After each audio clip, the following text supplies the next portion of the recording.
దేశ భవిష్యత్తుకి పురోగమనానికి నరు అంటే కేంద్ర బిందువు ఎలక్ట్రిసిటీ డిపార్ట్మెంట్. ఒకప్పుడు కరెంటు లేని గ్రామాలు, కరెంటు లేని ఇల్లు ఉండేది. ఇవాళ కరెంటు లేని గ్రామాలు లేవు, కరెంటు లేని ఇల్లు కూడా. 50 ఏళ్ళ క్రితం 60 ఏళ్ళ క్రితం కొద్ది మంది ఇళ్ళకే పరిమితమైన కరెంటు వాళ్ళ సామాన్యుల గుడిసెకు వచ్చింది. నాకు తెలిసి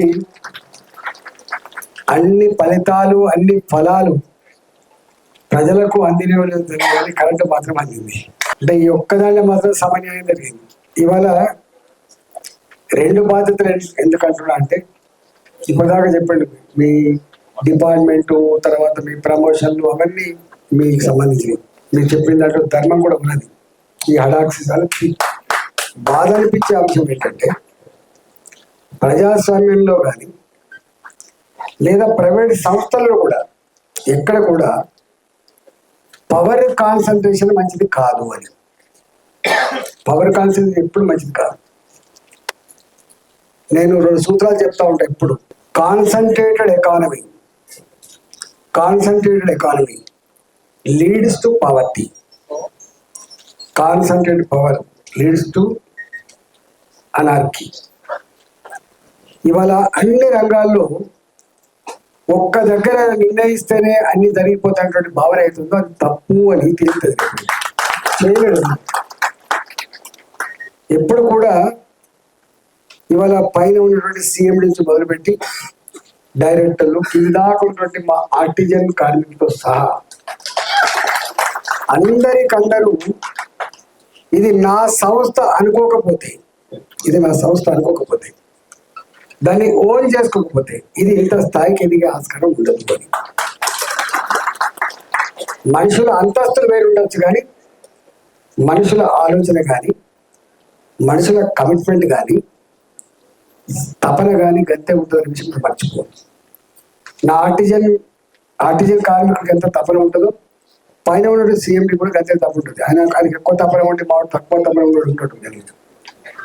అందువల్ల ఇవాళ ఎందుకు ఇట్లా జరిగిపోతుంది అంటే, ఎక్కడో ఒక్క బాస్, నేను కూడా చూసిన కాబట్టి చెప్తున్నా, చాలా సందర్భాల్లో ఒకసారి ముఖ్యమంత్రి కలిపియండి, ఒకసారి ముఖ్యమంత్రి గారితో మాట్లాడి అంటే మాట్లాడలేకపోయింది. ఇంత గొప్ప వ్యవస్థలు నడిపేటువంటి ఉద్యోగ సంఘాలుగా, బాధ్యత కలిగినటువంటి వ్యక్తులుగా సమాజం గురించి సలహాలు ఇవ్వాలన్నా, నడుపుతున్నటువంటి ఎంప్లాయీస్ యొక్క సమస్యలు చెప్పుకోవాలన్నా కూడా పెద్దలు వినకపోతే ఇంకెందుకోసం ఉన్నట్టు పదవులని అనిపిస్తుంది.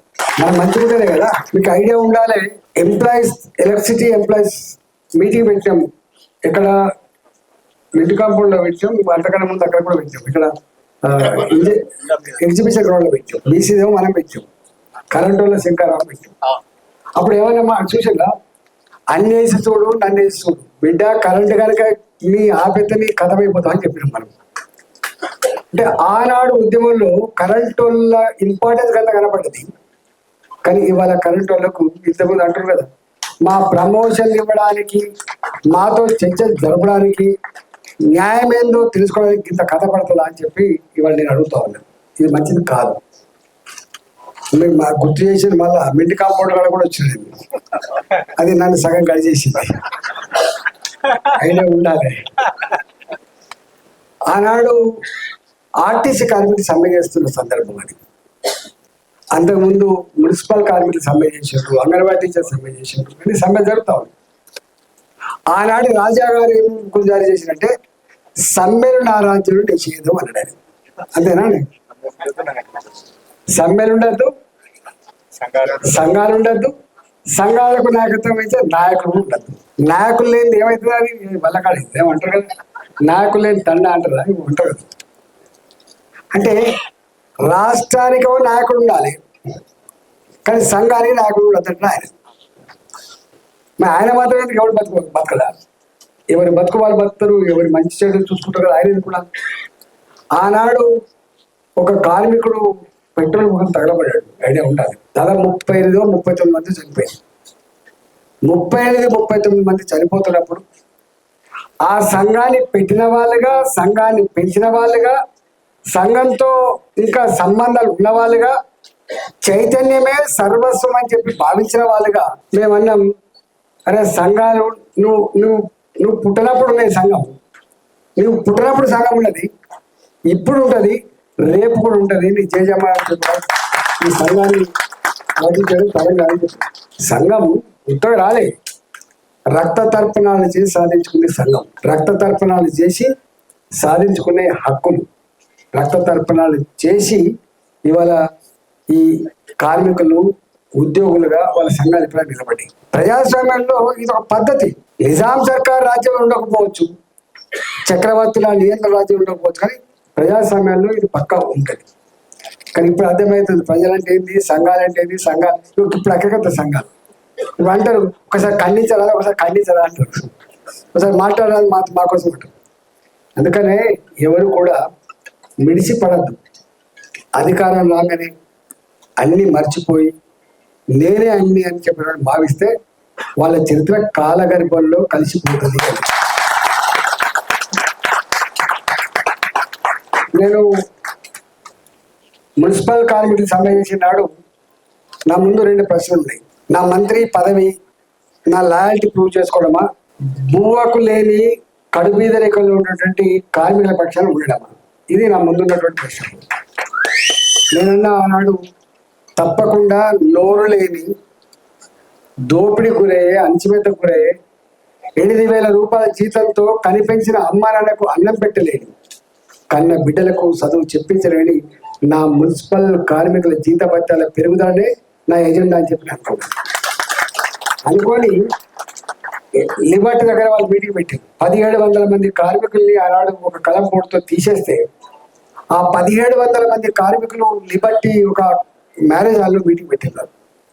మీటింగ్ పెడితే నేను బీయింగ్ ఏ మినిస్టర్, మంత్రిగా ఆ సమ్మెకాడికి వెళ్ళాను. మంత్రిగా సమ్మెకాడికి వెళ్ళాను. నాకు తెలియదు పోతే ఏమైతే తెలుసు, పోయినా నేను. అట్లా ఎక్కడ చైతన్యం ఉన్నా మేము మా జీవితాన్ని 2021లో చైతన్యం లేకపోతే తెలంగాణ ఉద్యమం లేదు, త్యాగాలు లేకపోతే కూడా తెలంగాణ ఉద్యమం లేదు, ప్రజాస్వామ్యం లేకపోతే కూడా తెలంగాణ ఉద్యమం లేదు. ఉంటుందా? వాళ్ళు కూడా ఇట్లా అప్పుడు కనుక అణిచేస్తే కథమైపోతుంది, బొడిగా తీస్తే కథమైపోతుంది. కానీ నొక్కలేకపోయినా ప్రజాస్వామ్యం ఎక్కడో ఒకటి ఉన్నది.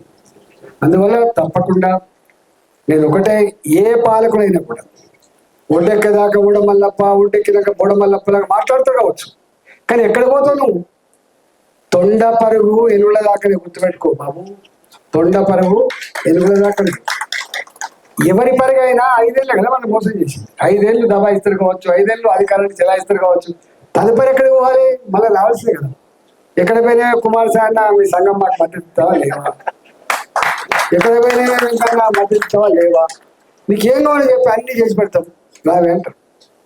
అంటే అవసరం ఉంటే ఎట్లా మాట్లాడతారు, అవసరం తీరితే ఎట్లా మాట్లాడతారు అనేది మనం ఇప్పుడు 10 ఏళ్ళు వెయిట్ చేయాల్సి అక్కర్లేదు. జస్ట్ 6 నెలల్లో ఏడాది తెచ్చిపోతారు. అంతకుముందు వంగి దండం పెట్టోడు, మన ఇంటికి వచ్చి మాట్లాడేటోడు, మనం వాళ్ళ ఇంటికి పోతే దండం పెట్టాడు, దండం పెట్టే ప్రసక్తి. కానీ ఎప్పుడు కూడా గుర్తుపెట్టుకో, అధికారంలో ఉన్న పెద్దల్లారా, అధికారం కొనుక్కున్నది కాదు. ఇక్కడ నువ్వు కాంపిటేటివ్ ఎగ్జామ్ రాసి తెచ్చుకునేది కూడా కాదు, మీ అమ్మ ఇచ్చింది కాదు, మీ నాన్న ఇచ్చింది అంతకంటే కూడా కాదు. మా ప్రజలు వాళ్ళ ఆత్మను ఆవిష్కరించి మా అంబేద్కర్ రాజ్యాంగాన్ని సాక్షిగా నా ఓటు వేస్తే నీకు పుట్టిన పదవే నీ ఎమ్మెల్యే పదవి, నీ ఎంపీ పదవి, నీ ముఖ్యమంత్రి పదవి. దానికంటే భిన్నంగా కూడా నేను చెప్తాను. మా వాళ్ళు అంటే కాంపిటేటివ్ ఎగ్జామ్స్ పెట్టి రాస్తే వచ్చింది ఉద్యోగం, నీకెట్లా వచ్చింది? మా ఓటు ఎంత వచ్చింది? ఇది నీ స్వయంభు, అది నీ స్వయంభు కాదు, అది తెచ్చుకో, అది వాళ్ళు ఇస్తే వచ్చింది. కాబట్టి ఏ ప్రజలు నీకు అధికారం ఇచ్చిండ్రో, ఏ ప్రజలైతే నీకు పాలించమని చెప్పి బాధ్యతలు ఇచ్చిండ్రో, గా ప్రజలను విస్మరిస్తే, ప్రజలు మర్చిపోతే ఇది మంచిది కాదు. తర్వాత ఇక చెప్పింది కదా, అంటే ఈ పాలసీల గురించి చెప్పాలంటే బీసీ పాలసీలు, ఎస్సీ పాలసీలు, ఎస్టీ పాలసీలు అన్నీ చెప్పారు. బాధ అనిపించే అంశం ఏంటంటే బీసీ, నేను ఒక్క దాంట్లో ఎందుకో బాగా నొచ్చుకుంటున్నాం. మేము వెనుకబడ్డోళ్ళం కాదు, వెనుక పడే బడ్డుళ్ళము అని చెప్తున్నాం అందరు సార్. మేము వెనుకబడ్డాం. ఇప్పుడు ఎవరి వృత్తిలో వాళ్ళకు నేను నావాడు పోలు ఎక్కితే నేను అదిరిపోవాలి, మావాడు పని చేస్తే అదిరిపోవాలి ఫీల్డ్ మీద. అంటే టాలెంట్ అనే దానికి కులం అనేది ఏంటిది? టాలెంట్ అని కూడా ఇవాళ బీసీలుగా అన్ని రంగాల్లో గొప్పగా రాణిస్తున్నప్పుడు ఇవాళ రాజకీయాల్లో ఎందుకు రాణించలేకపోతున్నారు? ఏ అంబేద్కర్ గారు అయితే అన్నిటికీ మూలం ఇవాళ అధికారం అని చెప్పిండు, ఇంకా అధికారం ఎందుకు రాలేకపోతారు? అసలు అధికారం ఎవరికి కావాలి? నిజంగా అధికారం అనేది ఎవరికి కావాలి? అణిచివేయబడ్డోడికి, భంగపడ్డోడికి, బాధల్లో ఉన్నవాడికి, ఆకల్లో ఉన్నవాడికి, దుఃఖంలో ఉన్నవాడికి. Government always meant for poor, not for rich. ఇవాళ ఆ ఆకలిని, ఆ బాధని, ఆ దుఃఖాన్ని అర్థం చేసుకున్న పాలకుడైతే ఆ సమస్యల పరిష్కారం అవుతాయి అని. ఇవాళ ప్రతి ఒక్కడు మాట్లాడతాడు అంబేద్కర్ గారి గురించి, రాజ్యాంగం గురించి, సంవిధాన్. కానీ అంబేద్కర్ గారు ఏ స్ఫూర్తిని ఇచ్చిండో, ఏ డైరెక్షన్ ఇచ్చిండో, ఏ మెసేజ్ మనకు అందించిండో అది అమలైందా అని చెప్పి మాట్లాడతలేదు. ఏమన్నాడు అంబేద్కర్ గారు? బ్రిటిషర్స్ నుంచి వెళ్ళి స్వతంత్రం పొందిన వెంటనే 10 ఏళ్లకో 20 ఏళ్లకో కులాలు లేని, మతాలు లేని, వైవిధ్యాలు లేని, అంతరాలు లేని, తమ్యాలు లేని ఒక గొప్ప సమసమాజం ఏర్పడిందని చెప్పి కళ్ళగన్న మహానాయకుడు అంబేద్కర్. కానీ 75 ఏళ్ళు అవుతుంది. 75 పోయిందా కులం? పోయిందా ఏబిసిల వర్గీకరణలు? పోయినాయా ఆకలి, పేదరికం పోయిందా? ఇవాళ ఇంకా బాధ అనిపించే అంశం ఏంటంటే 75 సంవత్సరాల తర్వాత కూడా మమ్మల్ని బీసీ ఏలవేయమంటున్నారు, ఏబిసిల వర్గీకరణ అంటున్నారు. ఇన్ని వచ్చినాయంటే నేను ఒకటి అంటున్నా, అసలు మీకు రాజ్యాంగం యొక్క స్ఫూర్తిని, అంబేద్కర్ గారి యొక్క అంతరంగాన్ని అర్థం చేసుకోవడంలో ఎక్కడో పాలకులు విఫలమైంది కాబట్టే ఇవాటి వరకు కూడా ఈ సమస్యలు ఉన్నాయి అని. అందుకని ఏమంటున్నాం? ఆకలి ఉన్నోడికి అధికారం కావాలి, వాళ్ళకి అధికారం కావాలి. ఇవాళ పేరెంట్స్ కూడా మీరు ఎప్పుడైనా చూడండి, ఇప్పుడంటే 2 పిల్లలే ఉన్నది వేరే విషయం, కానీ 10 మంది పిల్లలు ఉన్నప్పుడు, 12 మంది పిల్లలు ఉన్నప్పుడు పేరెంట్స్ ఎవరి వైపు ఉండేది? ఏ కొడుకు అయితే, ఏ కూతురు అయితే బలహీనంగా ఉంటారో అన్ని రంగాల్లో వాళ్ళకు అండగా ఉన్నది తల్లి, వాళ్ళకు అండగా ఉండడు తండ్రి తప్ప ఉన్నవాడి వైపు లేడు తండ్రి. ఇవాళ ప్రభుత్వాలు కూడా ఇవాళ పార్టీలు అధికారంకి వస్తాయి. అధికారం వచ్చినప్పుడు ఎవరికి ఇవ్వడం అధికారాన్ని? నువ్వు ముఖ్యమంత్రిగా ఉన్నప్పటికి కూడా కనీసం ఈ జాతులు బాగుపడాలి, ఈ జాతులకు, ఈ సమాజం మీద ఒక విశ్వాసం పాదుకొల్పాలి, నిజంగా వాళ్ళ సమస్యలు పరిష్కరించాలంటే వాళ్ళు కావాలని చెప్పి 4 మంత్రిపాలు ఎక్కువ చూసారు ఎప్పుడన్నా? ఎక్కడ ఉండవు. ఇవాళ ఎస్సీలు అంటారో తప్పకుండా ఇవ్వాలి కాబట్టి ఇస్తారు, ఎస్సీలు అంటే తప్పకుండా ఇవ్వాలి కాబట్టి ఇస్తారు.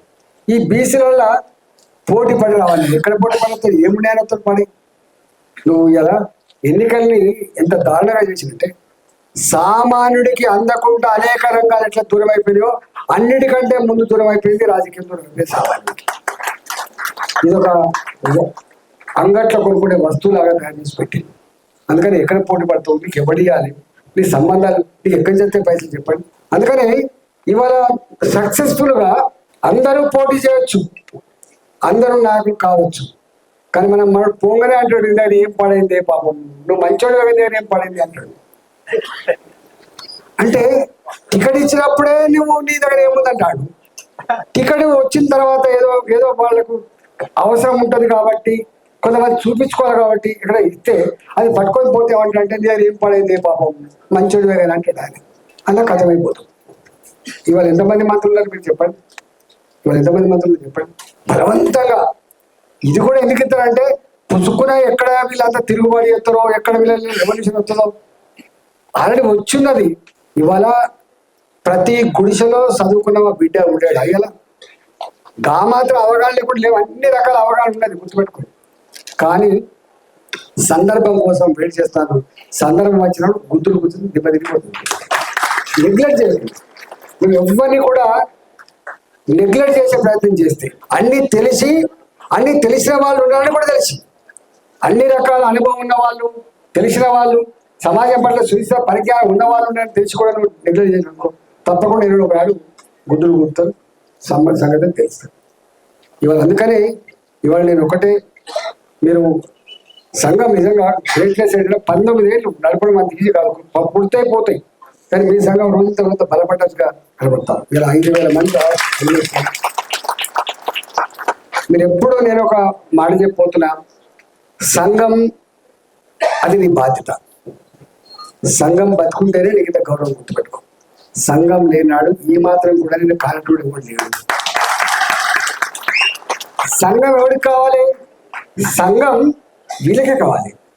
సంఘం వీళ్ళకే కావాలి. సంఘం ఉన్నోడికి కాదు, సంఘం లేనోడికి కావాలి. అందువల్ల సంఘం మనం అనుకుంటాం నాకేం తెచ్చిపెట్టే, సంఘం ఉండడమే నీకు గౌరవం గుర్తుపెట్టుకో. నీకు అప్పుడప్పుడు పనులు కాకపోవచ్చు, నీ ఆఫీసుల దగ్గర నీ పనులు కాకపోవచ్చు, ప్రమోషన్ కోసం నీకు పనికి చేయకపోవచ్చు, కానీ సంఘం ఈ మాత్రం సంఘం ఉంటేనే నీకు ఇంత గౌరవం ఉంటుంది గుర్తుపెట్టుకో. ఆ సంఘం 100% నీ సమస్యలు పరిష్కరించకపోవచ్చు, కానీ సంఘం మాత్రం ఉంటే నీకు ఇంత గౌరవం ఉంటుంది, వాళ్ళకి ఇంత భయం ఉండేట్టు నమస్కారం. కాబట్టి సంఘాన్ని పరిస్థితిగా పెంచుకుని ప్రయత్నించాలి. రెండవది ఏంటంటే, రెండవ మాట ఏంటంటే, ఇవాళ అధికారం మీరు ఎప్పుడంటే అప్పుడు మాలాంటి వాళ్ళు కూడా మీకు సిద్ధంగా ఉన్నాం. మీరు ఇచ్చే డిమాండ్స్ ఏవైతున్నాయో మాలాంటి వాళ్ళు కూడా మాట్లాడడానికి ఎల్లవేళనే మీకు అండగా ఉంటామని చెప్పి హామీ ఇస్తాను.